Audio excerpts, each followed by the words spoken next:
So there is something we have to address. I know a lot of you do not know me very well, but something tragic happened, and a lot of you know, and a lot of you feel the same way I do. But my one and only source of happiness was taken right from my hands. For those who don't know, The Sex Lives of College Girls has been canceled after its 3rd season, and this is a lot for me to process. I started watching this show spring of 2023. At that time, I believe there was already 2 seasons out, so I was a bit late to the show. I knew what it was. I had wanted to watch it because I love Renee Rapp. And so one day I was just bored, laying on the couch, home alone, and I was like, why not watch this? It was during spring break. I remember I had work the next day, and I stayed up until like 3 in the morning watching it. Technically like 2, but it was like daylight savings. So yeah, I remember it very well. I was addicted. I put many people onto that show. I found a community of people who felt the same connection I felt with that show.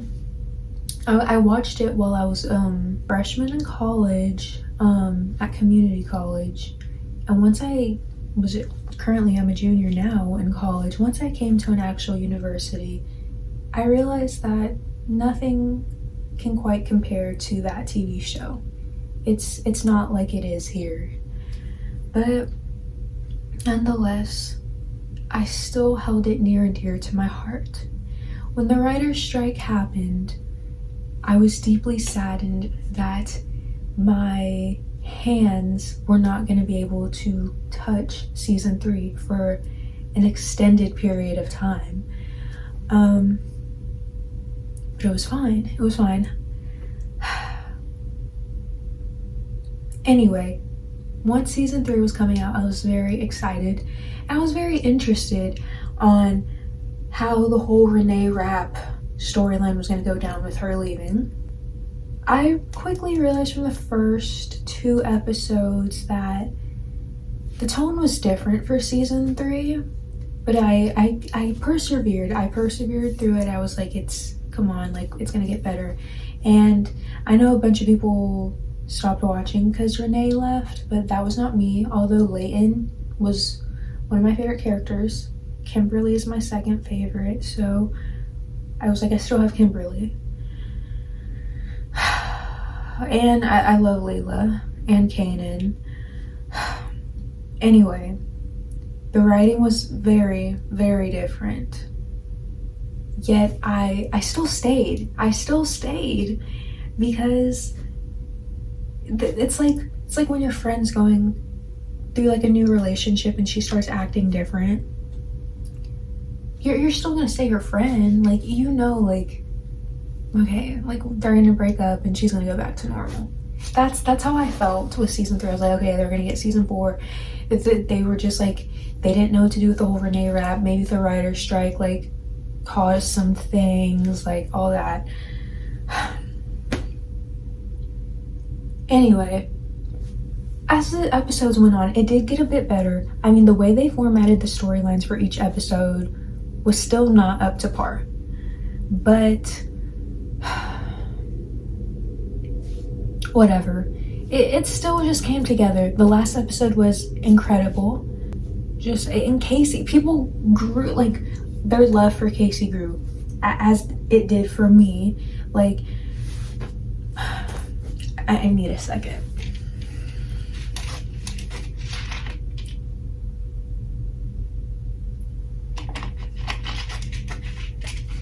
Anyway, but yeah, I woke up one morning and I received the news that it was canceled. Like I said, like as you can see, like it's been very hard for me. I've rewatched the first 2 seasons about 6 to 8 times. I don't know. They say that they're trying to find a new like network to pick it up. I really hope that happens. But I don't know. I feel like it won't. I mean, if these networks know what is good for them, they're gonna do so. Also, Max. I love Max. Every time someone asks me what my favorite streaming service is, I say Max. I still love Max. They have a plethora of good shows and movies. They have like the whole deal with A24. They have Degrassi. Come on, Max, do better. You have freaking Logan and Jake Paul, but not Sex Lives of College Girls. Just say you hate women. Just say you hate women. But if I hear that any other streaming service turns down the offer, just know you'll be hearing from my lawyer and my therapist. But on a lighter note, this is not what this whole video is about. I want to talk about my March, not favorites, maybe a couple favorites, but media I consumed in March. So to begin with media I consumed in March, I'm going to start with podcasts. The first 2 I'm going to mention are going to be ones that just know I'm always watching them. So if I don't bring them up in future videos, I'm watching them. But first, Emergency Intercom. Every episode I've watched. And since they went on a break, I went back and rewatched episodes that I missed. So that was pretty fun. They're coming back this week, thank God, because I was running out of episodes to rewatch. And then secondly, Out of Character. I just recently started watching this podcast. I used to watch Hamza when I was in high school. And I always wanted to get into like what he was doing now. And I finally did, so very good decision. Love watching the podcast. And the third podcast I've been listening to, I've only listened to 2 episodes, but it was pretty good. It's a smaller podcast called 2 Cents. It's pretty good. I like it. It feels like just 2 girls keying, and I can tell they like Drew and Enya, so like that's fun. Movies, it's been very hard for me to sit down and watch a movie. I get antsy, and if it's not a movie, like I just like rewatching movies I've seen before. If it's not Pitch Perfect, I don't want to watch it. If it's not The Game Plan, I don't want to watch it. But Marie Antoinette, been meaning to watch this for a long time. I have the DVD, found it at Goodwill, like that was just meant to be. But the remote to my DVD player has not worked in like a 1.5 years, and I don't know if I've said it before, but I buy things I want, not things I need, so that's why. Anyway, it's on Tubi. I watched it. It was really good, and I had a lot of questions about that whole like era. I was doing a lot of research, and one thing about me, I hate history. This movie has made me pretty interested in history. I've been watching a couple history videos. I guess I should get into that now. YouTube videos I watched, I believe her name's Mina Lei, I don't know. I watch a lot of her videos, but she made one about Marie Antoinette and how the fashion was like, some of it was not historically accurate. I love the video, you should watch it. We'll watch the movie first, then watch that. I liked it. Also going along with the history kind of vibe, another YouTube video I watched was, I'll put it right here because I forget the actual title, but it was just talking about like kind of like red lipstick during the World War II era. This kind of like niche history that like just is focused on women. I love it. I think I'm gonna get into it. It's gonna be my new hyperfixation. There's one that's been in my watch later that I've been planning on watching. I just have to get into the right mood. I don't want to say who she is because I don't know, her picture, she's like an old-timey person. She looks really cute, but I don't want to say, oh, she's cute, and then she turns out to be like this horrible person. So I'll get back to you on that. The last movie I watched this month we need to talk about Kevin. I heard about this movie like my sophomore, maybe junior year of high school. Never got around to watching it. Finally watched it the other day. And honestly, like the first 30-45 minutes of the movie, I'm like, this isn't what I expected. It was still good. I liked it. I think I gave it like a 3 or 3.5 on Letterboxd. But yeah, like I said, it wasn't what I expected. But it was still a good movie. I mean, I've known from young age I don't like kids, I don't want kids, and that movie really solidified it for me. And the fact that the dad, oh sorry, spoiler alert, well not really, but I whatever, if my husband wasn't like really like believing that our child was like literally the devil incarnate, oh, I would have handed those divorce papers ASAP and told him to have full custody of that kid.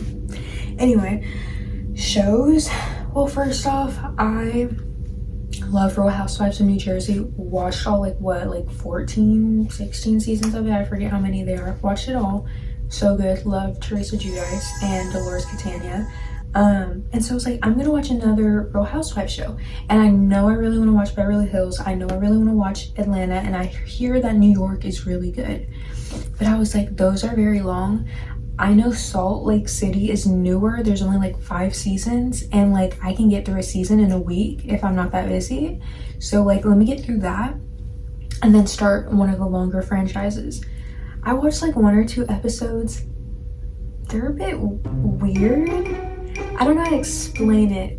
I don't know. And there's like, I don't know, maybe just because like I'm so used to New Jersey and that started so long ago that like the culture was different back then. I'm still gonna try to watch Salt Lake because I hear so many things. I want to know like the whole like Jen Shaw lore, because I've seen the video when like Homeland Security comes in. Like that's so interesting. I want to see that. I want to know the lore.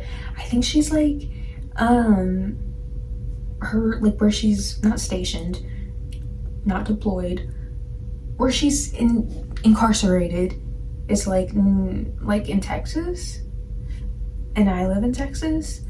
I don't know. Anyway, obviously I've been watching Abbott Elementary. Love it. It's one of my favorite shows like ever. It's like Quinta Brunson is a genius, and the fact that she could like replicate such a like unique feeling that like only like shows that were made like back then make me feel.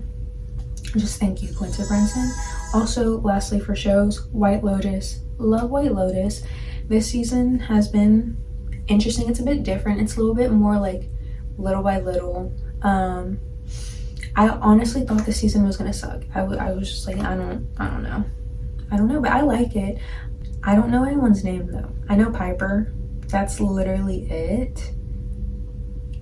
Get Greg, Gary, whatever, just because he was in Belinda. Like I know like the characters from the previous season, but like I saw like a bunch of tweets about like the 3 like white women like friend group. They're like the actress, the Republican, and Carrie Coon.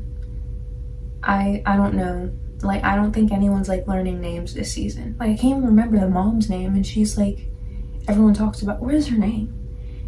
Lachlan, Saxon, Piper. What's her Ratliff? I can't remember her first.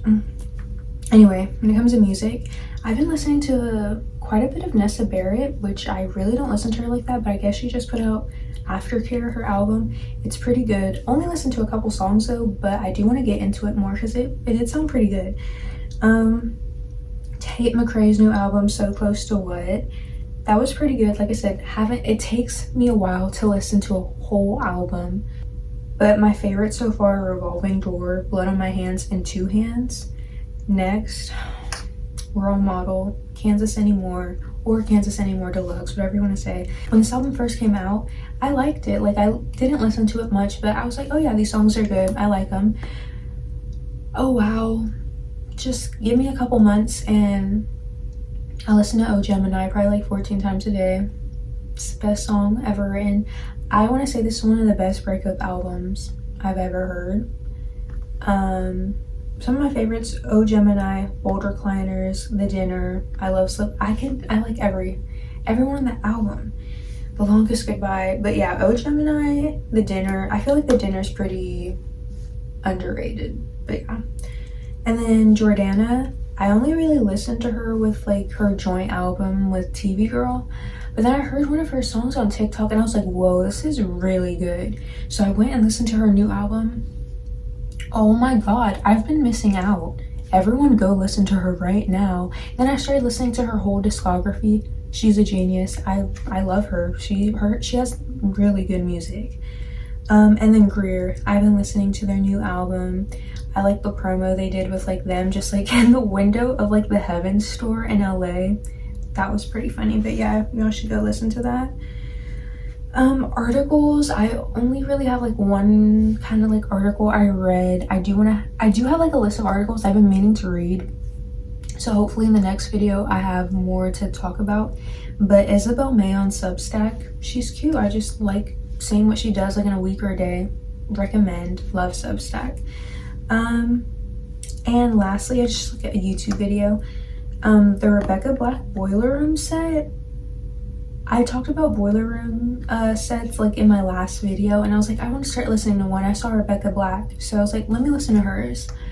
Oh wow, like I like a lot of the sets that people do on there, but something about Rebecca's, it literally like, I was like listing ideas of things like that I just want to like do this summer, or like just things I need to do for the day, like, and it was like I was just like writing, like I had so many ideas, or just like, I don't know, like she like kind of put like crack in the music or the DJ set or something. But yeah, that's it.